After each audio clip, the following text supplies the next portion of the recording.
nag-try tayo mag-attempt to break yung 21,000 level. 20 to 21,000 level. Pero we got rejected. Pinush tayo all the way to 15K level. Nung binrake natin yan, sometime January, ni-retest natin siya ng March. Pag retest natin, ayun, pump it up, pump it up, pump it up, pump it up, pump it up. Next, ito yung next na resistance. SR flip ulit. Pag break natin, binrake natin ulit yung sumunod na resistance. Pag bounce natin dito, nung March, binrake natin yung next resistance na nasa 25K.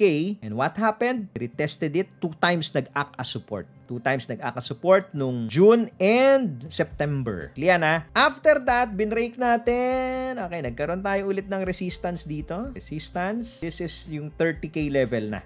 Okay, matagal tayong bumabad, no? Nauntog nung April, nauntog nung July, and ito yung next na resistance. Tayo nauntog ngayon. So kung makikita ninyo, pag sa weekly time frame, saan siya pwedeng bumaba? We're looking at this level, yung 30K level. At some point, posible, yung area na yan, plus minus ha, not exactly 30K doon ka nakaabang. Plus minus, possible na yung area na yan, diyan ka makakita ng dumog pong area na to. Ngayon, ang tanong, kailan? I don't know. Hindi ko alam kung kailan po mangyayari yan. But, ang importante dito, you are prepared just in case tumama tayo sa level na yan. Follow for more, Tito Boobs!